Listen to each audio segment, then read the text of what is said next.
Happy Friday, everyone. I hope everyone is doing all right this evening.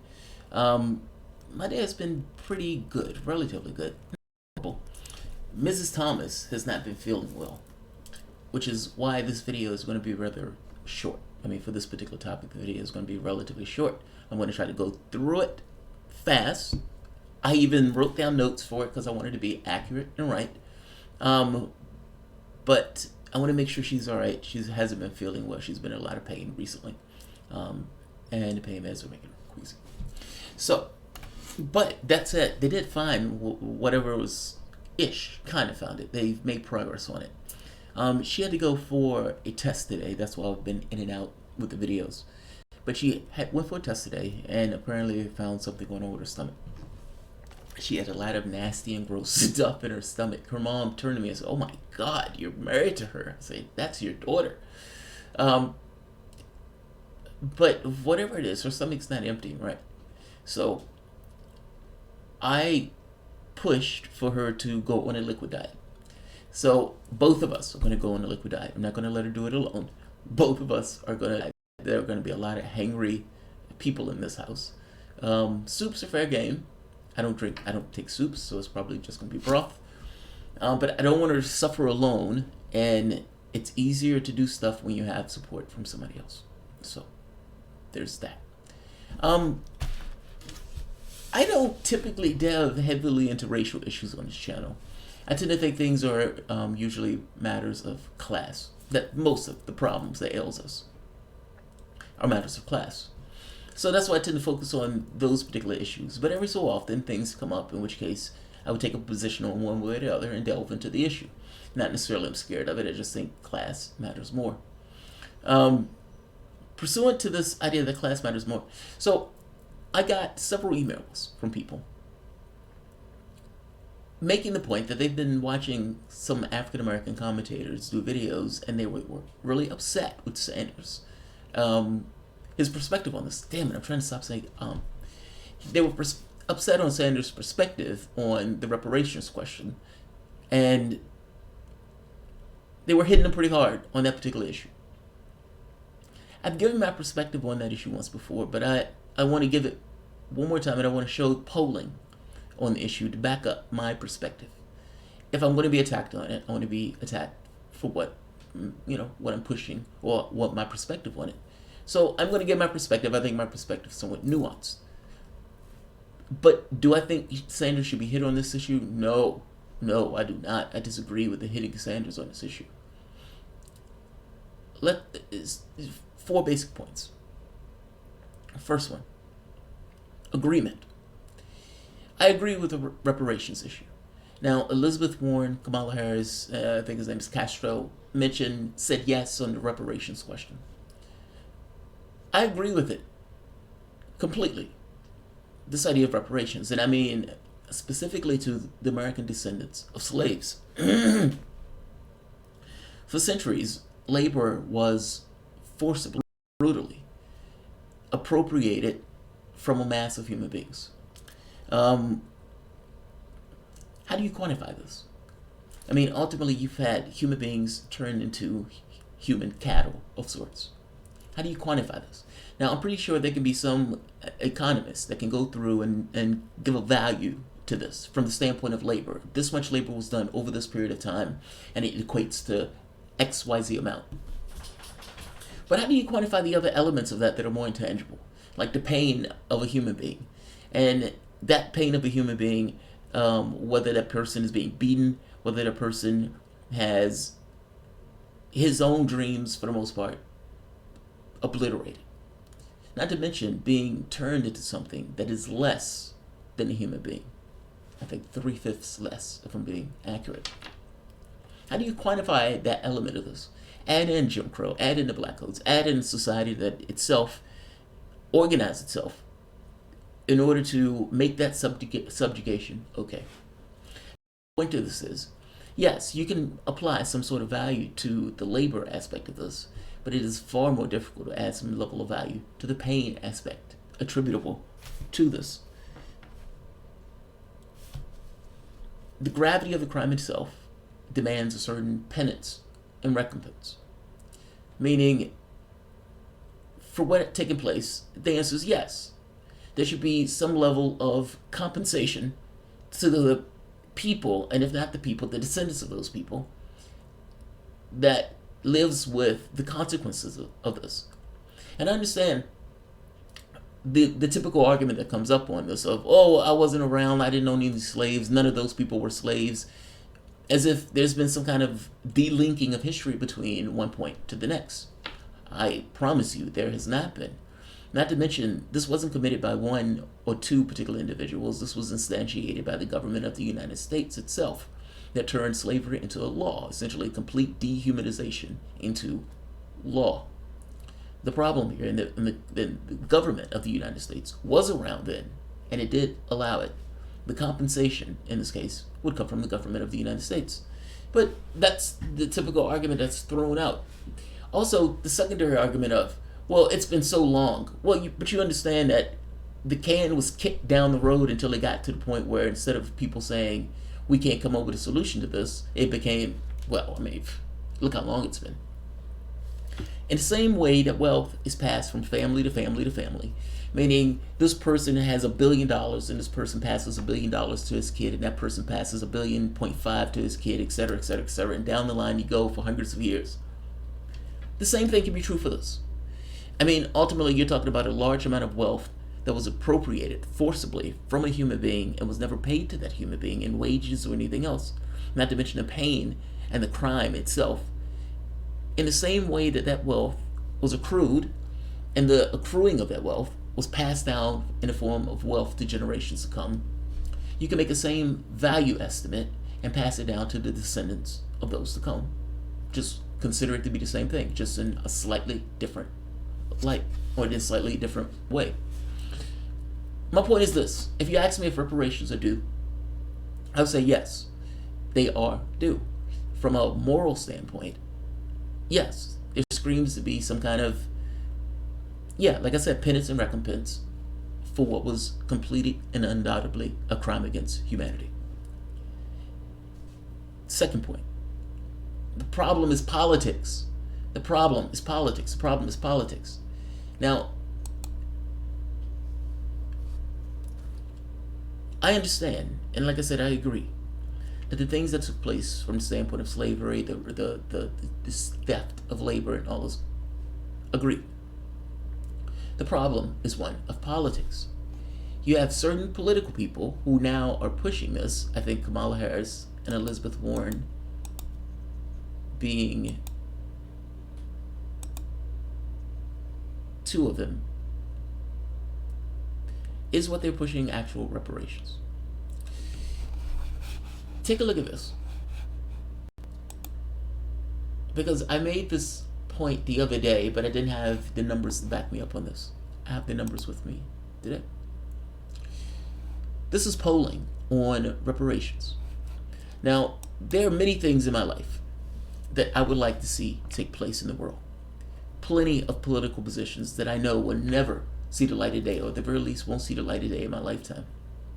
One of those, from the standpoint of the items that I think should be held in public trust, that shouldn't necessarily be allowed to be used by capitalists. Never see the light of day.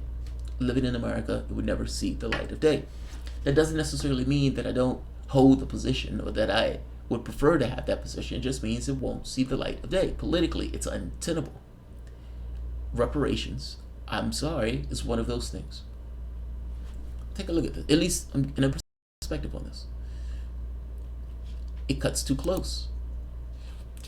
Reparations, as of a July 2018 survey from the left-leaning Data for Progress, found that 26% of Americans supported some kinds of compensation or cash benefits for the descendants of slaves.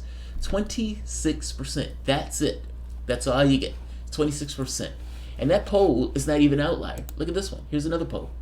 A 2016 poll by Marist College commissioned by WGBH radio station in Boston found that 68% of Americans do not think reparations should be paid to the descendants of slaves, compared with 26% who said they should. The problem is politics. This issue cuts too close. You're talking about a group. It cuts too close. Like it's this question of everything that I said in the first point is absolutely true. None of it will matter. There is a guttural repulsion to dealing with this issue. Now, I always say whites don't regard their history honestly. There is a guttural repulsion to dealing with that issue. It screams no. It cuts too close. And so, going further with this, that's juxtaposed against a Bernie Sanders campaign. And a Bernie Sanders campaign that is pushing for college. Free public college, Medicare for all, pushing for public college, taxes on the rich.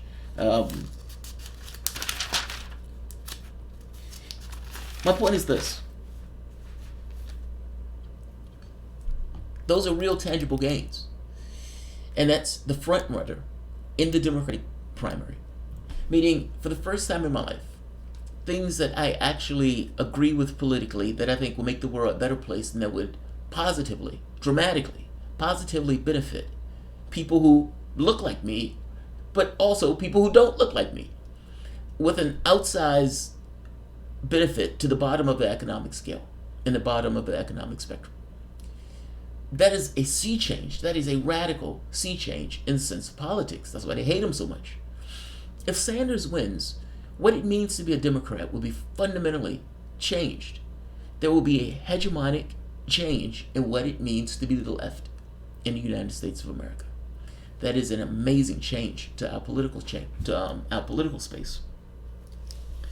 Free public college, education, expansion of Social Security, legalization of marijuana, those things dramatically benefit the people on the bottom of the economic scale. And those things have a tangible shot at getting passed under Sanders, who is a true believer of those things. I just want to make this point that we're in an odd political climate where the left could actually get a point of asserting itself in a political space. And those things are popular across the political spectrum, by the left and the right. So I'm stuck with this odd thing. Yes, this thing that I agree with, that the rest of the population in large mass don't agree with me on, and this other thing that the population does agree with me on in many respects, and that potentially can get passed and would dramatically benefit the people of my family. Hell, it would benefit me. It would benefit my grandmother, my mom. There are so many people on Social Security benefits are living purely on the paycheck that they get for Social Security. That changes when that number gets dramatically lifted. The ability of kids to go to school without $50,000 on their backs. The ability to go to a hospital without having this $300 bill. My wife had to go for a test and had a copay of like $100. That's after the medical appointment, which was also another $50, and after the previous test that she had earlier, which was another $100. Getting scammed. I'm saying that changes. And that, again, adversely affects dramatically the people at the bottom of the economic scale. These are dramatic shifts in what we can potentially get accomplished. I am forced to juxtapose the thing that is politically radioactive versus the thing that may potentially get passed and may dramatically affect the people at the bottom. One aspect of reparations has to deal with making whole the people at the bottom of the economic space. Sanders' plan is not reparations by any stretch of the imaginations. It raises everybody up, or at least attempts to raise everyone up in this kind of mass collective. Is that so wrong? No, it is not reparations. It is not going to the American descendants of slaves. But again, is it so bad? And are you willing to give up one thing for the other? Meaning, are you willing to push Sanders on an issue that is completely politically radioactive and that is going to absolutely blow up in the general?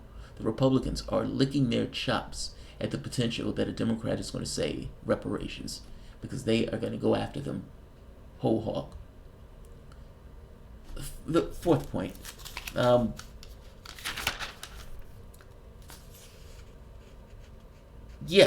fourth point is a question. Willing to give up what is politically achievable and major gains in what's politically achievable and changes to the space itself, the political space, against something that is not. I can't say I am to that. Meaning, I like all of these people that are going to be dramatically benefited for the change in the political economic space. I can't give that up for something that I think is going to be completely radioactive when it gets to the general and is going to be relentlessly attacked. So that's the fourth point.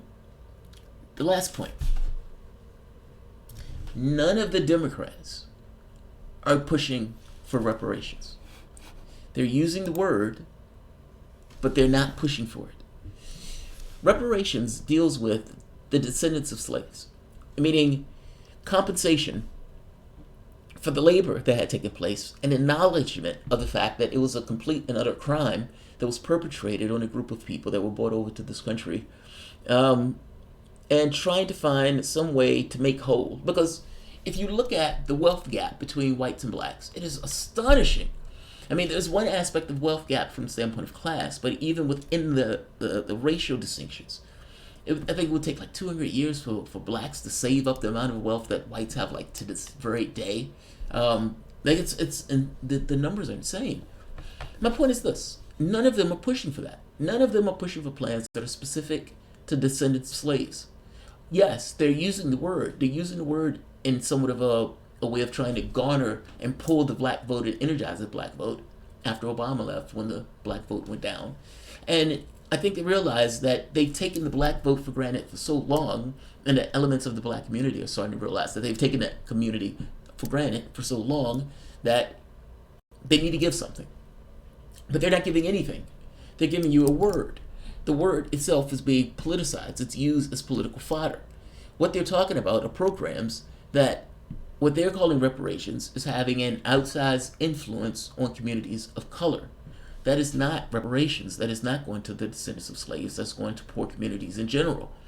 If you ask them that, they will tell you that this is going to be open for all communities, but the poor communities are going to get an opportunity to use it also and will benefit from it that much more.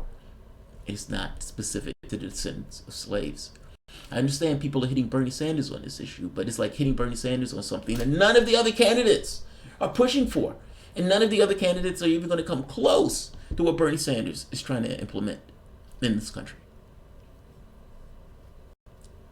Just saying. I don't begrudge ADOS for pushing their agenda. Don't begrudge them one iota. All people who are part of groups and are pushing for a particular point have to do what they have to do to push for the point. They do what they have to do. That's their job. They get up in the morning and they push for that point. So I don't begrudge it at all. But I'm stuck with a secondary question of politics, because this is a political show after all.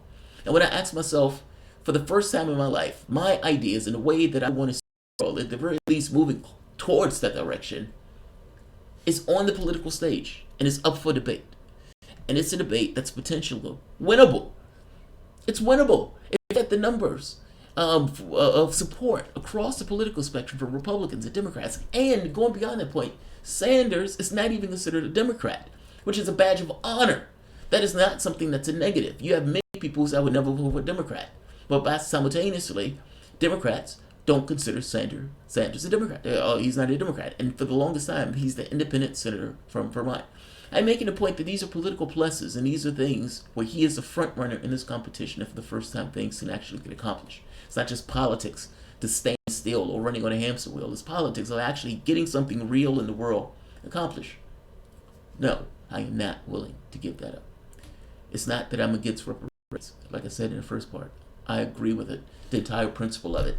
I agree with it from an economic standpoint, and I agree with it from a pain standpoint. I even agree from a standpoint of reparations to some degree of a penance, and it's some degree of trying to acknowledge this should not be repeated.